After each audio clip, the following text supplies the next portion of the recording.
Hello friends, मैं Kuldeep sir. आज अपने last lecture chemical reaction and equation का। ठीक है फ्रेंड्स, देखिए स्टार्ट करते हैं क्लास। तो जैसे कि हमने लास्ट लेक्चर में बात कर ली थी फ्रेंड्स कोरोजन की, ठीक है।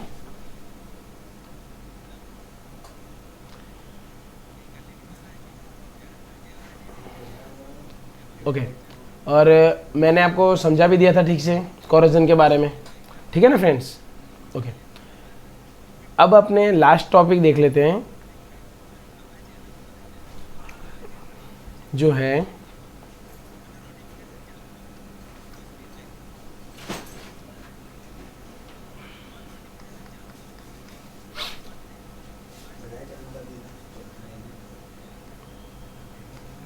रेंसिडिटी। कौन सा फ्रेंड्स? रेंसिडिटी, ठीक है। एसिडिटी नहीं, रेंसिडिटी। ओके, देखो नाम नया है, रेंसिडिटी पहली बार सुन रहे हैं। ओके, क्या होता है इसका मतलब बेटा कि जैसे कि पहले हम समझ लें कि जैसे कि कोई भी फूड हम घर में बना रहे हैं, ठीक है, खाना बना रहे हैं, वो क्या होता है ऑयल कंटेनिंग और फैट कंटेनिंग होगा, ठीक है। जिसको हम क्या करेंगे ओपन एयर में अगर 1 दिन 2 दिन 3 दिन कितने भी दिन रख रहे हैं, ठीक है, तो क्या होता है फ्रेंड्स धीरे धीरे ये जो फूड होता है वो एटमॉस्फेयर की एयर के साथ ऑक्सीडेशन प्रोसेस करता है, ठीक है। ऑक्सीडेशन प्रोसेस करने के बाद क्या होता है फ्रेंड्स, इसमें चेंजेस आने लगते हैं। क्या होता है कि एक तो उसकी स्मेल चेंज हो जाती है, देखा होगा आपने, और दूसरी बात उसके टेस्ट चेंज हो जाता है, ठीक है ना। फूड की स्मेल चेंज हो जाती है और स्मेल टेस्ट चेंज हो जाता है, ठीक है।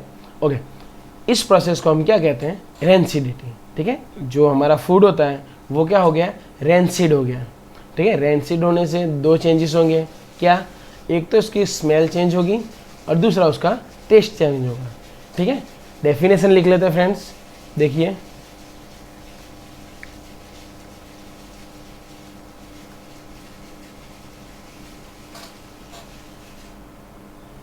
when food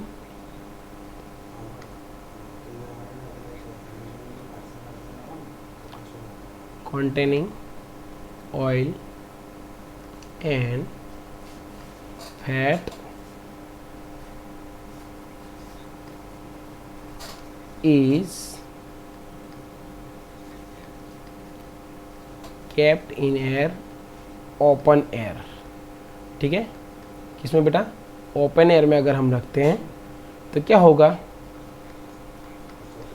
इट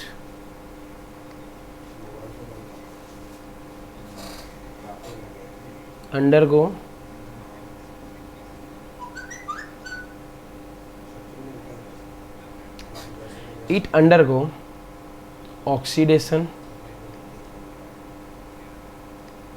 क्या हो जाएगा बेटा, ऑक्सीडेशन होगा, ठीक है। एंड ऑक्सीडेशन होने के बाद क्या होगा फ्रेंड्स, जो हमारा फूड होगा बिकम रेंसिड, ठीक है। ओके, रेंसिड होने पे उसमें 2 चेंजेस आएंगे। कौन से, तो मैंने बताया कि due to which their smell and taste changes, ठीक है। इस प्रोसेस को हम क्या बोलेंगे, this process is known as rancidity, ठीक है friends.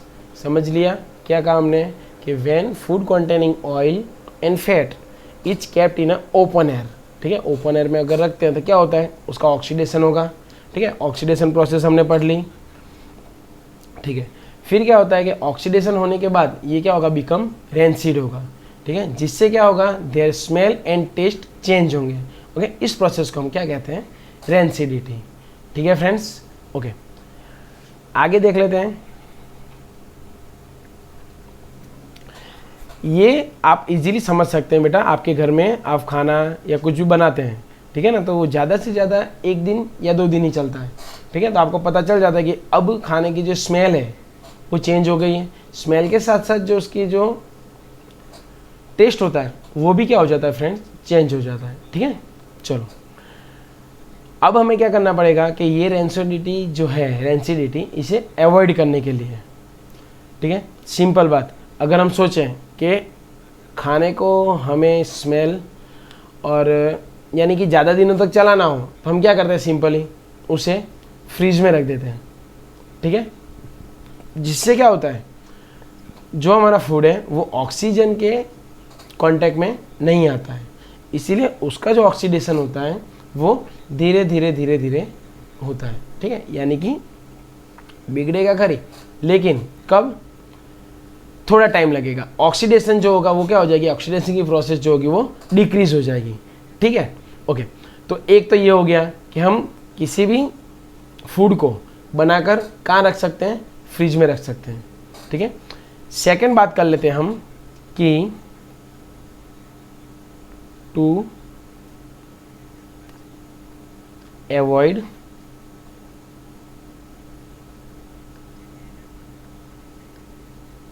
rancidity in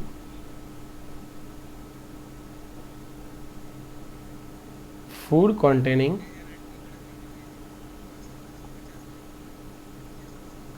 oil and fat. ठीक है, तो हमें क्या करना पड़ेगा कि इसको substances are known as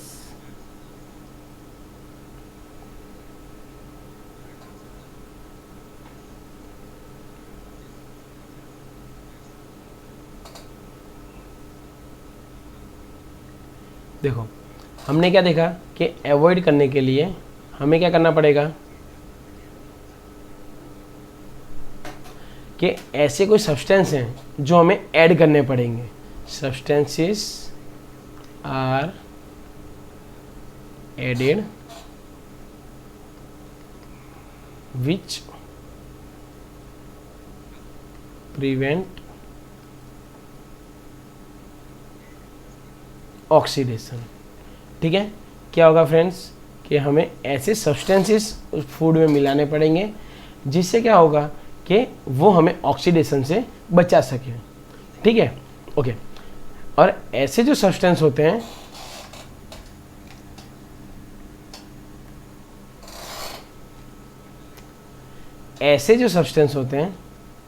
this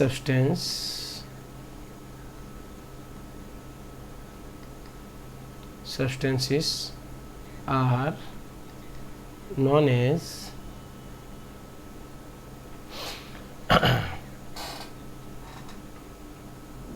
antioxidant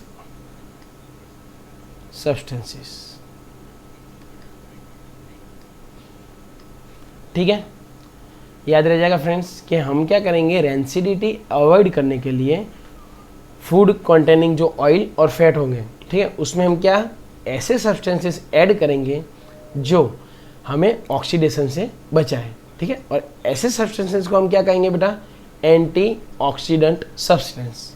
ठीक है, ओके, अगर आपको पूछे एंटीऑक्सीडेंट का एग्जाम्पल तो आप सिंपली बता सकते हैं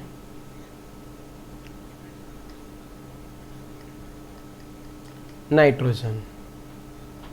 क्या फ्रेंड्स, नाइट्रोजन। ओके, इस चैप्टर में से 4 मार्क्स का पूछ सकते हैं, जिसमें 1-1 मार्क्स के 2 क्वेश्चन और 2 मार्क्स का 1 क्वेश्चन पूछ सकते हैं। ठीक है, जिसमें ये क्वेश्चन थोड़ा इम्पोर्टेंट हो जाएगा। अब देखिए दूसरी एक है, जो हमारा खाना है, फूड को kept in air tight, food kept in a airtight containers, रख सकते हैं एयर टाइट कंटेनर्स में। ठीक है, जो हमें क्या करेगा बेटा, हेल्प करेगा, ठीक है, help to slow oxy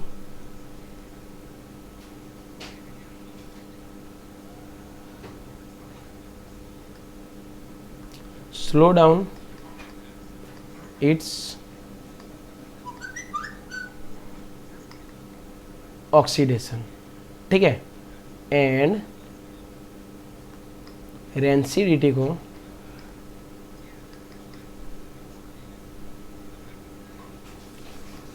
is retarded. ठीक है बेटा, देखिए फूड को हम क्या करेंगे, एयर टाइट कंटेनर में रख सकते हैं, जिससे क्या होगा कि वो ओपन एयर में के कांटेक्ट में नहीं आएगा। ठीक है, अब ओपन एयर के कांटेक्ट में नहीं आएगा तो क्या होगा, ऑक्सीडेशन जो होगा वो डिक्रीज हो जाएगा, ऑक्सीडेशन की प्रोसेस। ठीक है, जिससे रेंसिडिटी की जो प्रोसेस होगी उसको भी हम क्या कर सकते हैं, डिक्रीज कर सकते हैं। ठीक है फ्रेंड्स, ओके, एक एग्जांपल के द्वारा समझते हैं बेटा। जैसे कि आपने देखा होगा मैन्युफैक्चरर्स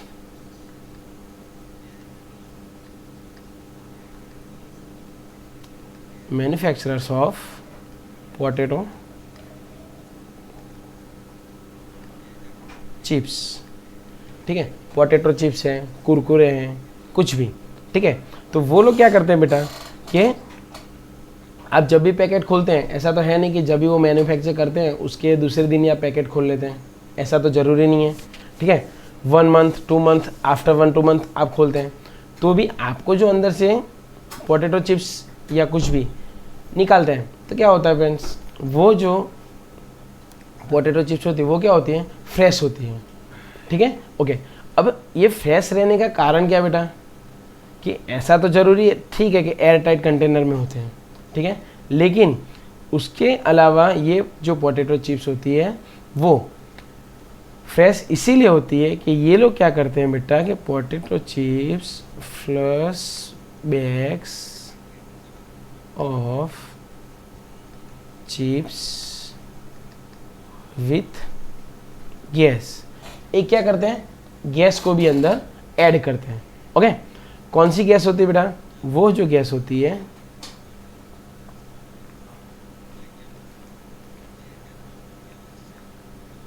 एज इनएक्टिव गैस होती है वो। ओके, इनएक्टिव गैस कौन सी बेटा, नाइट्रोजन गैस। ठीक है, तो याद रख लेंगे, 1 मार्क्स में क्वेश्चन पूछ सकते हैं कि पोटैटो चिप्स के जो बैग होते हैं, पैकेट्स होते हैं, उनमें कौन सी गैस भरी जाती है, तो नाइट्रोजन गैस। ठीक है, ओके ओके, वैसे भी मैंने ऊपर आपको बता ही दिया कि एंटीऑक्सीडेंट अगर आपको कोई पूछे तो आप डायरेक्टली बता सकते हैं कि क्या होता है फ्रेंड्स, नाइट्रोजन। ठीक है, एंटीऑक्सीडेंट के रूप में। ओके, तो यहाँ पर रेंसिडिटी कंप्लीट हुआ। ठीक है, और इसी के साथ हमारा चैप्टर भी यहाँ पर कंप्लीट होता है। ठीक है फ्रेंड्स, एक बार फिर से बता दूँ कि इस चैप्टर में से आपको टोटली 4 मार्क्स का आएगा।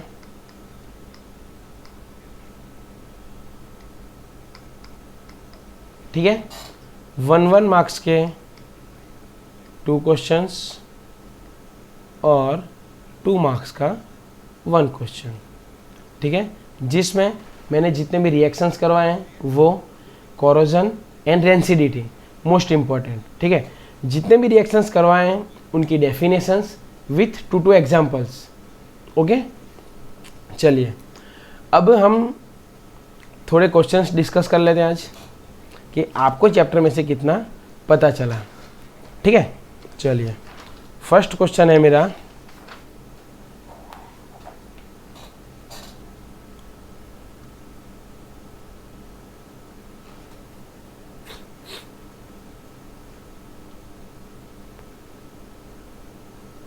respiration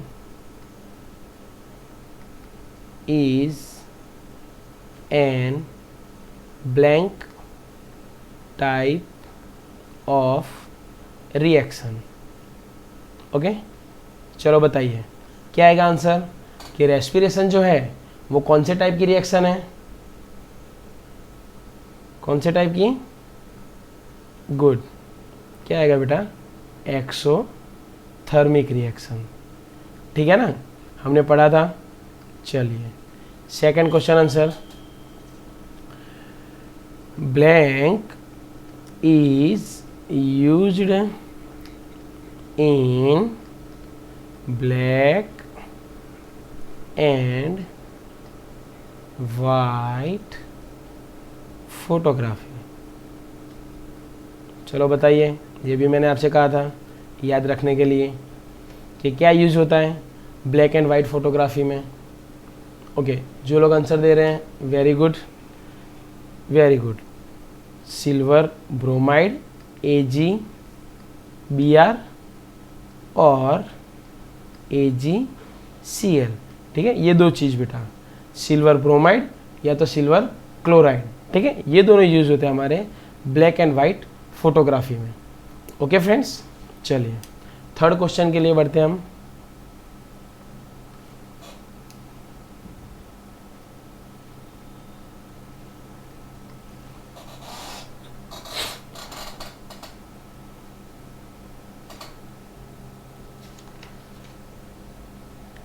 चलिए अब मुझे बताइए फॉर्मूला ऑफ लाइम। चलिए लाइम का फॉर्मूला अगर याद हो तो बताइए फ्रेंड्स, क्या कहते हैं उसे? CaO, calcium oxide. ठीक है ना फ्रेंड्स। चलो फोर्थ नंबर, चैप्टर अगर कॉन्सेप्ट ठीक से क्लियर हुआ हो तो आपको क्वेश्चंस के आंसर आ सकते हैं। चलिए दूसरी बात कर लेता हूं मैं, फॉर्मूला ऑफ रस्ट। चलिए रस्ट का फॉर्मूला अगर आपको आता हो तो बता सकते हैं।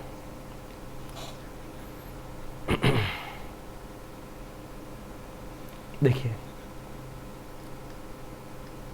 Fe2O3.XH2O। ठीक है, याद रखेंगे फ्रेंड्स क्या होता है Fe2O3 ठीक है।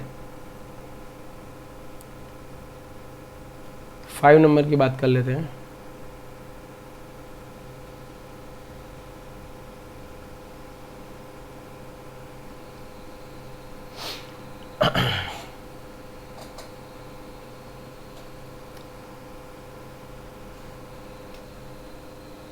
Okay, what is obtained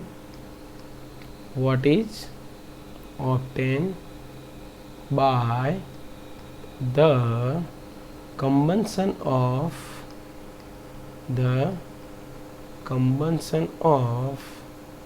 methane. चलो बताइए कि मीथेन का जब हम कंबशन करते हैं तो हमें जो प्रोडक्ट है वो क्या क्या मिलती है बेटा? तो हमें दो प्रोडक्ट मिलती हैं। कौन सी? तो हमने देखा था CO2 एंड H2O। ठीक है फ्रेंड्स। चलिए 6 नंबर की बात कर लेते हैं। अगर थियरी आप ठीक से पढ़े हो बेटा तो एक एक मार्क्स के क्वेश्चन तो आपको इजीली आ जाएंगे। ठीक है ना फ्रेंड्स। चलिए अब देख लेते हैं आगे ऐसे क्वेश्चंस। हमें ऐसी 2 मेटल्स के नाम बताने हैं, 2 मेटल्स के नाम बताने हैं जो विच डू नॉट कॉरोड। चलो बताओ ऐसी 2 मेटल्स के नाम बताइए जो कॉरोडेड नहीं होती है।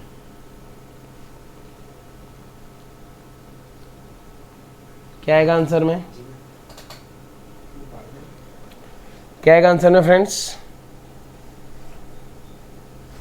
तो गोल्ड एंड प्लेटिनम। ठीक है, गोल्ड को हम कहेंगे Au और प्लेटिनम को हम कहेंगे Pt। ठीक है फ्रेंड्स, तो याद रखेंगे इन दोनों को कभी भी कोरोडेड होते नहीं है, ये दो मेटल्स। ठीक है, चलिए इसके बाद का क्वेश्चन है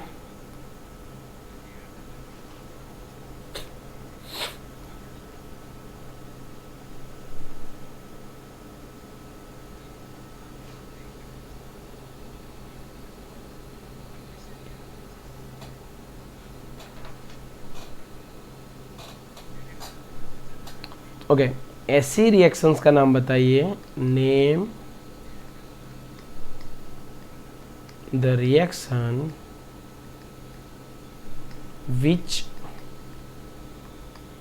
forms, name the reaction which forms insoluble salt। बताइए, ये भी हमने पढ़ा हुआ है। क्या आएगा फ्रेंड्स? Insoluble salt. तो very good, precipitation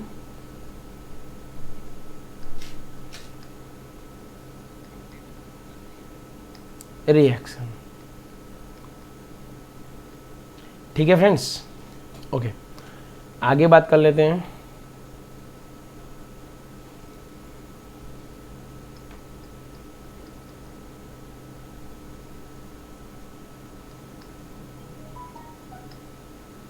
question number 8, चलिए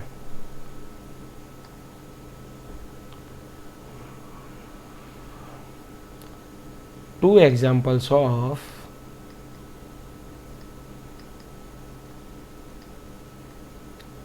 exothermic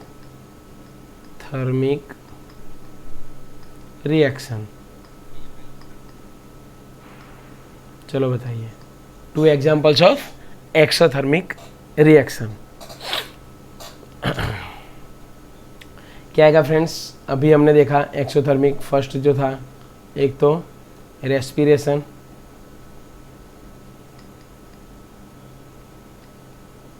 ठीक है, एंड सेकंड कौन सा था बेटा?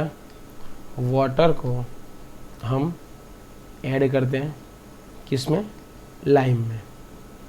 ठीक है, दूसरा भी एक था कि कंबंशन ऑफ कॉल, ठीक है, कंबंशन ऑफ मीथेन, ये सब भी आ जाएंगे। ठीक है बेटा, आपको 4 एग्जांपल्स हैं आपके पास, जो 2 याद आए आप वो लिख सकते हैं। ओके, चलिए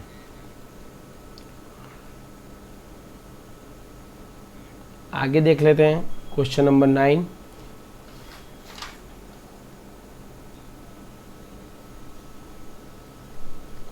which color S is obtained by burning magnesium ribbon in air।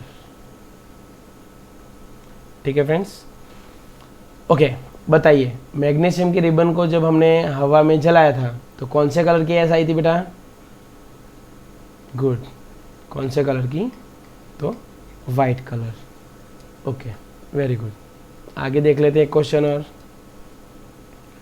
Question number हमारा 10।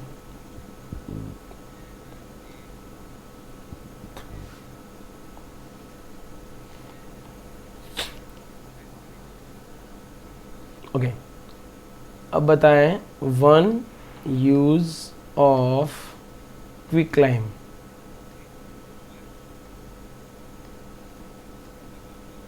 चलो बताइए, इसका एक यूज बताइए, क्विकलाइम का एक यूज। चलो देखो, किसमें? Making of cement. ठीक है फ्रेंड्स, याद रखेंगे, मेकिंग ऑफ सीमेंट में यूज होता है क्विकलाइम। ठीक है, तो ऐसे छोटे छोटे क्वेश्चंस बहुत सारे हैं फ्रेंड्स, जो आप लोगों को क्या करना है, याद रखना पड़ेगा। ठीक है ना फ्रेंड्स, चलिए चैप्टर 1 यहाँ पर क्लियर होता है, और ऐसा ज़रूरी नहीं है कि ये 10 क्वेश्चन ही इम्पोर्टेंट है।